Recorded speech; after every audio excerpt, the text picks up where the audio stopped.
discussing about water resources. We have discussed about groundwater, surface water, all the resources available here. Resources means what amount of water is available, that we have discussed. We have discussed about lagoons, backwaters. Okay, we have discussed about dams and what is the demand of water for irrigation. Irrigation क्या है, India में क्यों जरूरी है, वो चीज भी हमने डिस्कस किया है. क्लियर. फिर उसके बाद हम लोगों ने डिस्कस किया था वाटर प्रॉब्लम्स, कि what are the problems that we are facing related to water. Okay. Then we have discussed about water quality, कि किस तरह से मतलब वाटर की जो क्वालिटी है उसको मेंटेन किया जा सकता है. क्लियर. तो उसके लिए हमने देखा था कि प्योरिटी, सबसे पहली बात कि अनवांटेड जो फॉरेन सब्सटेंसेस होते हैं उनसे हटाना. क्लियर. और एक्वेटिक सिस्टम का हमने देखा था कि पॉल्यूटेंट्स, जो फैक्ट्रीज वगैरह है, इंडस्ट्रीज है, उसका जो एफ्लुएंट है वो सब भी पानी के अंदर मिक्स हो जाता है, तो वो एक्वेटिक सिस्टम को भी पॉल्यूट करता है. और एक्वेटिक सिस्टम को अगर पॉल्यूट कर देता है तो क्या होता है, उससे जो वाटर प्रॉब्लम्स हैं वो और ज्यादा बढ़ जाती हैं. क्लियर. तो उसके बाद अगर हम आज बात करेंगे तो है water conservation and management.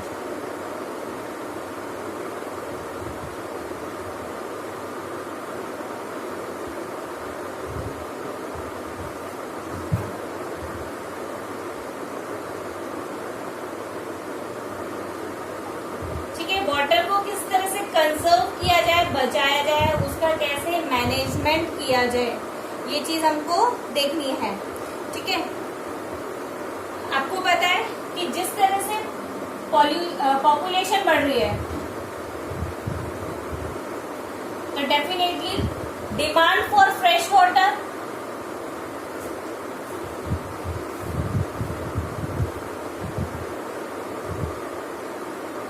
Fresh water की पॉपुलेशन बढ़ेगी तो क्या होगा, फ्रेश वाटर की डिमांड भी बढ़ेगी. लेकिन इसके अपोजिट हम बात करें तो उतना ही पॉल्यूशन बढ़ेगा. क्लियर. तो पॉपुलेशन एक ऐसा फैक्टर है जो कि क्या है, फ्रेश वाटर की डिमांड को इंक्रीज कर रहा है. जितना फ्रेश वाटर यूटिलाइज हो जाएगा वो क्या हो जाएगा, वो क्या हो जाएगा, पॉल्यूट हो जाएगा. और पॉल्यूट हो जाएगा तो क्या होगा, अगेन वाटर की जो फ्रेश वाटर अवेलेबिलिटी की जो प्रॉब्लम है वो क्या होगी, इंक्रीज होगी. चाहे आप उसको कितना भी रिसाइकिल कर लिए. ठीक है. रिसाइकिल कर लीजिए, अदर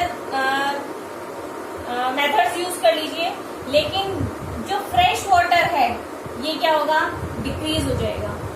क्लियर. तो पॉपुलेशन एक बहुत बड़ा फैक्टर है जिससे क्या है, ये सारी चीजें, ये प्रॉब्लम क्या होती जा रही है, declining of availability of fresh water is declining.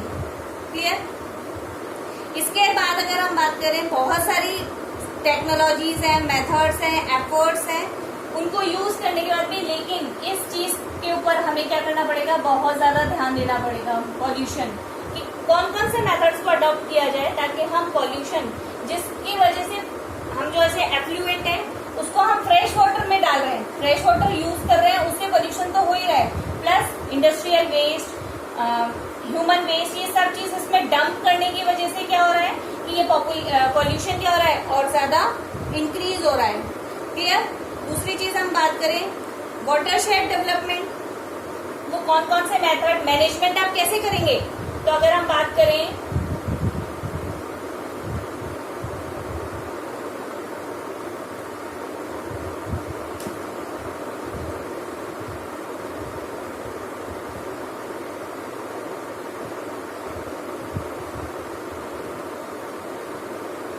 ये पर्टिकुलर एरिया है, आप कह लीजिए एक विलेज एरिया ले लूं मैं, रेनफॉल हुआ. क्लियर. अब इस तरह से इस गांव को जो ड्रेनेज सिस्टम है उसको इस तरह से बनाना कि क्या हो, ड्रॉप ड्रॉप करके वाटर क्या हो सके, एक जगह इकट्ठा किया जा सके. जैसे नालियों में चला जाता है, ठीक है, और पानी बह करके जो चला जाता है वो बह करके नहीं जाए बल्कि क्या हो सके, जितना पानी यहाँ पे आया है इस ड्रेनेज सिस्टम को इस तरह से बनाया जाए कि सारे वाटर को क्या किया जा सके, एक जगह इकट्ठा किया जा सके। तो वो है वाटर शेड डेवलपमेंट। इस इकट्ठे पानी को इससे क्या होगा, कुछ पानी तो ग्राउंड में जाएगा, ठीक है, परकोलेशन मेथड से ऊपर नीचे जाएगा, एक एक ड्रॉप नीचे जाती जाएगी। तो कुछ पानी ग्राउंड में जाएगा तो ग्राउंड वाटर लेवल इंक्रीज होगा। प्लस यहाँ ये जो इकट्ठा पानी है आप इसको इरिगेशन के लिए बहुत सारे पंप्स वगैरह हम लोग लगाते हैं, वो सारी चीज यूज करके हम क्या करते हैं, इस वाटर को यूज किया जाता है। तो ये एक मैनेजमेंट करने का तरीका है कि किस तरह से जिस एरिया में वाटर को क्या किया जा रहा है, वाटर आ रहा है, उस पानी को, पूरे पानी को वेस्ट नहीं जाने दिया जाए और बल्कि उसको क्या कर लिया जाए, एक जगह इकट्ठा कर लिया जाए। क्लियर? तो ये क्या हो जाएगा आपका वाटर शेड डेवलपमेंट, ठीक है। रेन वाटर हार्वेस्टिंग का मतलब इकट्ठा करना होता है।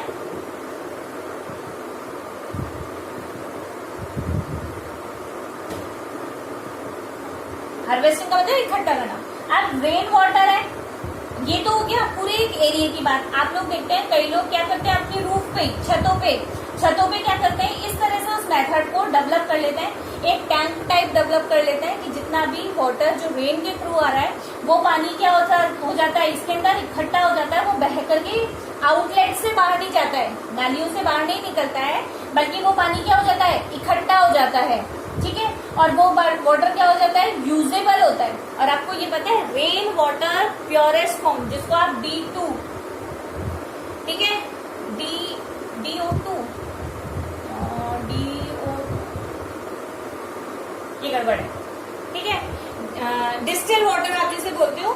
तो ये इसमें क्या होगा, ये प्योरेस्ट वाटर होता है जो कि आपकी लैब्स में अवेलेबल होता है, डिस्टिल वाटर।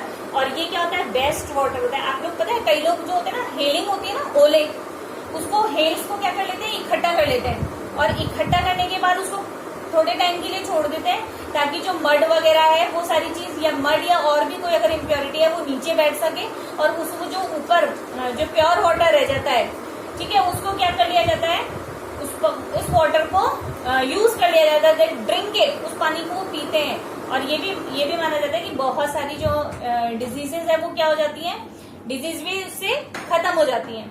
क्लियर?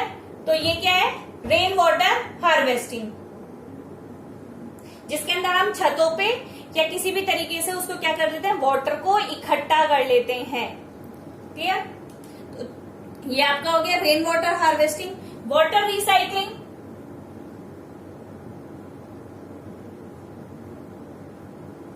ये कभी आपने इसको देखा है? देखो बहुत सारे वीडियोस वगैरह हम लोग कई बार जब इन सब चीजों को सर्च करते हैं तो आप उसको इसको सर्च करना कि वाटर रिसाइकिल कैसे किया जाएगा। हालांकि शुरू में देखने में तो वो क्या होता है, बहुत अजीब होता है, लेकिन आप ये वाटर रिसाइकिल किस तरह से किया जा रहा है तो आपको मैं बता दूं, ये वाटर रिसाइकिल तो हो जाता है लेकिन it is not good for drinking. ये तो जैसे आप ये बात करें, अपना ये यहाँ पर है, अपना घर शालीमार है, तो इसके यहाँ पे क्या है, 2 टैप्स हैं। वन जो टैप है वो तो बाथरूम्स वगैरह में, और जो उनकी जो बाथरूम वाली जो टंकी है वो उसी में ही है। किचन का अलग टैप है, ठीक है। क्यों? क्योंकि वो रिसाइकिल वाला जो वाटर है वो तो नहाने के और उस वाले काम में लिया जाता है, और दूसरी अगर हम बात करें जो प्योर फ्रेश वाटर आता है वो ड्रिंकिंग पर्पज से काम में लिया जाता है, ठीक है। तो ये कहीं ना कहीं हार्मफुल तो है ही, तो हमें कोशिश यही करनी चाहिए कि कम से कम वाटर हम वेस्ट कर सकें। नहीं तो क्या होगा, एक वक्त ऐसा आ जाएगा जब हमें ड्रिंकिंग वाटर भी यही वाला पीना पड़ेगा, ठीक है। फिर बहुत सारे और मेथड अपनाना कि कभी हम वाटर बॉईल कर रहे हैं, कभी क्या चीज कर रहे हैं, तो ये देखना पड़ेगा कि आप कौन से मेथड्स को अपनाते हैं, किस एरिया में किस चीज को अप्लाई किया जा सकता है और किस तरह से हम वाटर को सेव कर सकते हैं। आप लोग तो ड्रॉप बाय ड्रॉप भी वाटर सेव कर सकते हैं। कई बार नल खुला रह जाता है, क्लियर ना, गर्मी है, नहाने में बड़ा मजा आ रहा है तो पता नहीं कितनी बाल्टियों से नहा लिए, ठीक है, तो वो आप क्या कर सकते हो, सेव कर सकते हो। उसी तरह से अगर हम जो किचन का जो वाटर होता है उस पानी को हम कहाँ यूज कर सकते हैं, पेड़ों में डालने के लिए भी कर सकते हैं, वो नेचुरल मेन्योर का भी काम करता है। तो ये आपको देखना पड़ेगा कि हाँ वाटर कैसा है, क्या उसको रिसाइकिल किया जा सकता है, रिसाइकिल नहीं, ये वाटर ज्यादा से ज्यादा हम इम्प्योर नहीं हो हमारा वाटर, उसके लिए कौन कौन से मेथड्स को अप्लाई कर सके। तो पहले मैंने आपको बताया वाटरशेड, जिसके अंदर एक एरिया है, उस एरिया के अंदर क्या हो रहा है, जितना भी रेन वाटर है उसको इस तरह से मैनेजमेंट, जो ड्रेनेज सिस्टम है वो इस तरह से बना जाए ताकि पानी क्या हो, एक जगह उसको इकट्ठा किया जा सके। ठीक है, अगर आप इधर की साइड जाते हो बाय ट्रेन, अगर आप जाते हो जयपुर की तरफ, तो आप ये देखते हो जो रेलवे ट्रैक है ना हमारा, इस ट्रैक के इधर ही देखोगे आप, बड़े बड़े है ना खेतों के अंदर इतने बड़े बड़े उनको गड्ढों को खोदा हुआ है। क्यों? ताकि जब बारिश आती है तो वो क्या होता है, वो सारा पानी उन गड्ढों में इकट्ठा हो जाता है। कुछ पानी तो क्या होगा, नीचे जाएगा ग्राउंड में, और बाकी का पानी वो क्या करते हैं, ग्राउंड मतलब इरिगेशन पर्पज से उसको यूज कर लेते हैं, पंप्स वगैरह लगा करके। आप देखो कभी जाए उससे ट्रेन से, अभी तो क्या ट्रेन से जाना पॉसिबल भी नहीं है, लेकिन इस तरह की मेथड्स को अपनाया गया है ताकि क्या हो, मैक्सिमम यूज हम वाटर का कर सकें। क्लियर? तो ये तो हमारा है वाटर कंजर्वेशन, किस तरह से वाटर को बचाया जाए और कौन कौन से मेथड्स हैं जिनसे इनका वाटर का मैनेजमेंट किया जा सके। ठीक है, अब बात आती है प्रिवेंशन ऑफ वाटर पॉल्यूशन।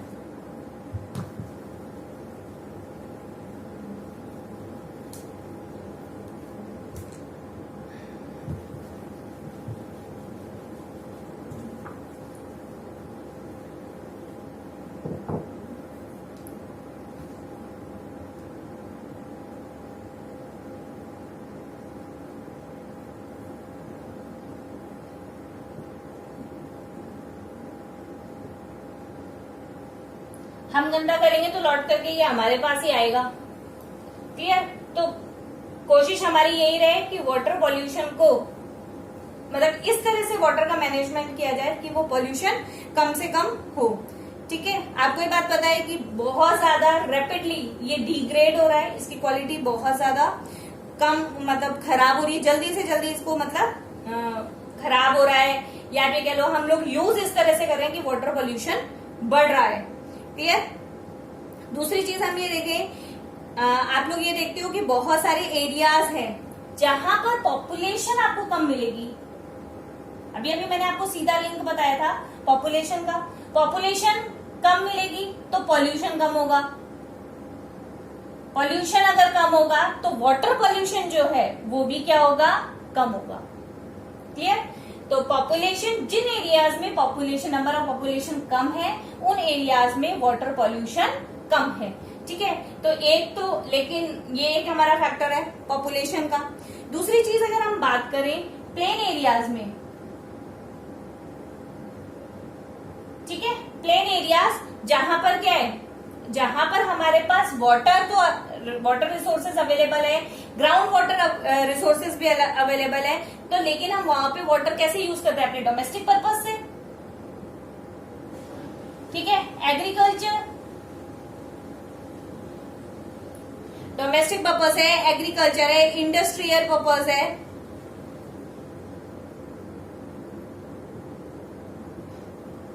इनको यूज करेंगे, डेफिनेटली क्या होगा, वाटर की कमी आएगी, फ्रेश वाटर अवेलेबल हमारे पास क्या होगा, कम होगा।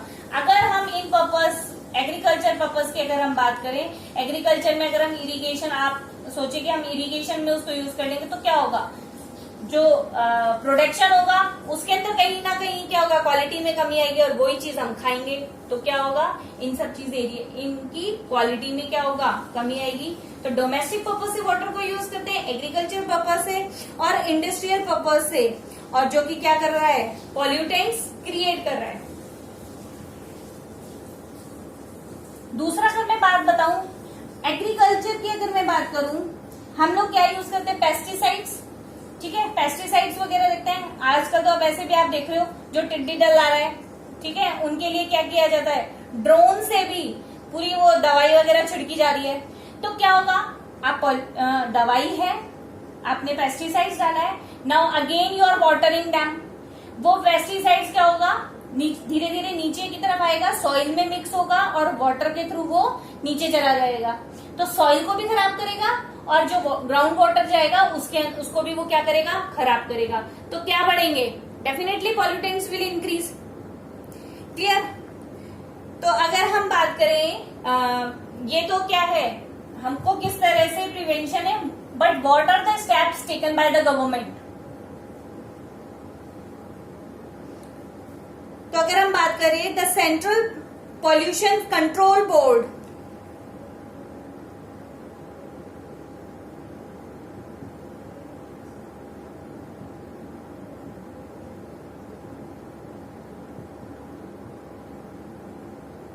ठीक है, सेंट्रल पॉल्यूशन कंट्रोल बोर्ड ये किसके साथ कोलैबोरेट करेगा, स्टेट पॉल्यूशन कंट्रोल बोर्ड के साथ।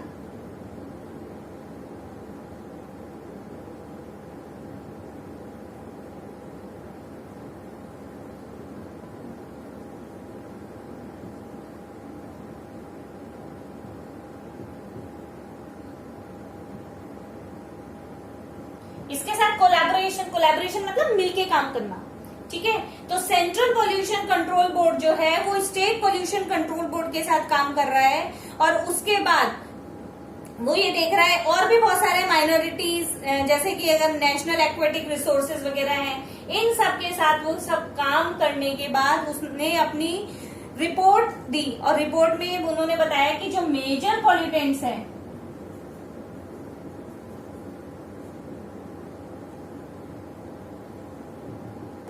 क्लियर, मेजर पॉल्यूटेंट्स की अगर हम बात करें तो organic and bacterial contamination,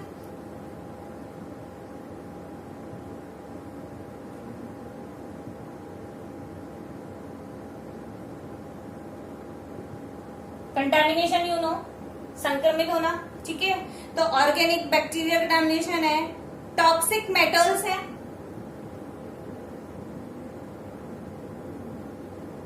toxic समझते हो, पॉइजनस, ठीक है।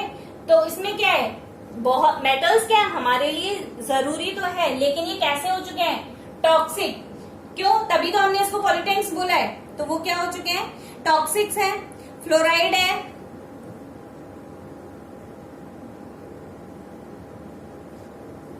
फ्लोराइड्स इंक्रीज होगा, और नाइट्रेट अदर ये किसके साथ आएंगे, एग्रीकल्चर, डोमेस्टिक और इंडस्ट्रियल, इन सब के साथ ये मिक्स होकर के क्या होगा, आपका पॉल्यूटेंट्स को क्या कर रहे हैं, इंक्रीज कर रहे हैं। तो ये तो कौन से मेजर पॉल्यूटेंट्स हैं जो कि वाटर को क्या बना रहे हैं, वाटर को पॉल्यूट कर रहे हैं।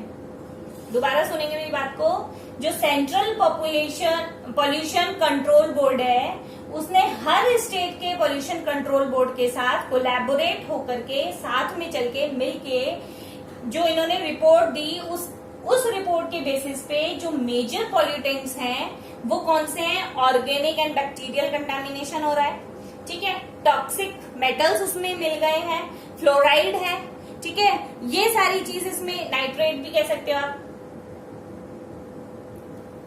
ये सब क्या है, पॉल्यूटेंट्स हैं, और ये क्या कर रहे हैं, वाटर को क्या कर रहे हैं, वाटर पॉल्यूशन को इंक्रीज कर रहे हैं, क्लियर। दूसरी हम बात करें, जब हम इन सबको डंप कर रहे हैं फ्रेश वाटर में, रिवर्स में, आप क्या बोलते हैं कि जैसे रिवर है वो क्या है, फ्लोइंग वाटर है, बहता हुआ पानी है, तो उसमें अगर हम डंप करेंगे तो वो क्या होगा, बह करके आगे चला जाएगा। लेकिन ये एरिया है, आपने यहाँ डंप किया, आप कह रहे हो कि यहाँ से तो ये बह के चला जाएगा, पर इसे इन एरियाज को तो पॉल्यूट करेगा। यहाँ पर आप क्या कर रहे हो, आपने डैम्स कंस्ट्रक्ट कर दिया और चीज कंस्ट्रक्ट कर दी, तो वो डेफिनेटली वो एक जगह से दूसरी जगह क्या, उन सब चीजों को क्या करता जाएगा, पॉल्यूट करता जाएगा, क्लियर। तो यमुना है, साबरमती है, गंगा है, ये सारी रिवर क्या है, पॉल्यूट हो गई है। हालांकि कोरोना वायरस की वजह से रिवर्स वगैरह में तो नेचुरल ही क्या हुआ है, जो मतलब उनकी सफाई हो गई है। वैसे तो क्या किया जाता है, गंगा अभियान, ठीक है, नमामि गंगे, ये मोदी के द्वारा चलाया गया था, नरेंद्र मोदी के द्वारा, किसके लिए, टू क्लीन दीज रिवर्स, कि बहुत ज्यादा पॉल्यूट हो गई है। लेकिन ये कोरोना वायरस की वजह से क्या है, सब लोग पैक हो गए घर में, nobody is going there, and what happen, जो वो बाय नेचर ही ये सारी चीजें क्या हो गई है, अपने आप ही साफ हो गई है। लेकिन वो तो अब की बात है, अगर वापस से ये सब लॉकडाउन हट जाएगा, अभी वापस से ये सब चीज शुरू हो जाएंगी, तो क्या होगा, again the same thing will happen, वही सारी चीज स्टार्ट हो जाएंगी, ठीक है। तो क्या है, मेजर पॉल्यूटेंट्स इन्होंने सबने क्या किया है, जो फ्रेश वाटर रिवर्स हैं उनको भी कंटामिनेट कर दिया है। क्लियर? बहुत सारे एक्ट्स भी बनाए हुए हैं।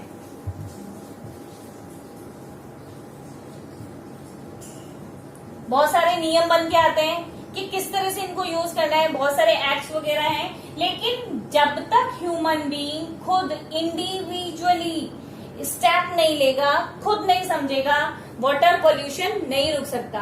बोर्ड क्या करेगा, गवर्नमेंट क्या करेगी? Yes, can they do anything of their own और कैन दे डू अलोन? तो एक्ट क्यों बनाए जाते हैं? एक्ट इसलिए बनाए जाते हैं so that people are force to follow them. ठीक है, पीपल क्या कर सके, उनको फोर्सली फॉलो कर सके। क्लियर? तो आपको मैं बता देती हूँ, जैसे कि आपका है लेजिस्लेटिव प्रोविजंस, ये एक्ट है आपका प्रिवेंशन एक्ट 1974। एक एक्ट आया था 1974 के अंदर, एक आया था आपका फिर उसके बाद 1986 में, और 1986 एक रह गया, 77 भी है, फिर 1984 और 1984 के बाद इसमें मेन क्या है, टू जनरेट पब्लिक अवेयरनेस। ये एक्ट्स किस लिए आए थे?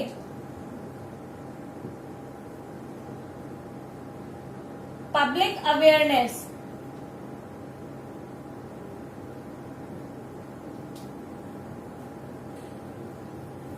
ठीक है, पब्लिक अवेयरनेस की वजह से ये जनरेट किए गए थे, टू नो, ताकि लोगों को पता पड़े importance of water,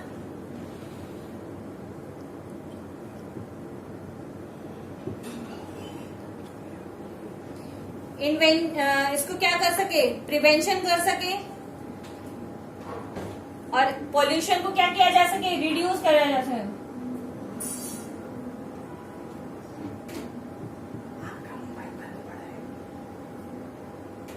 Okay, rest we will be doing in the next class.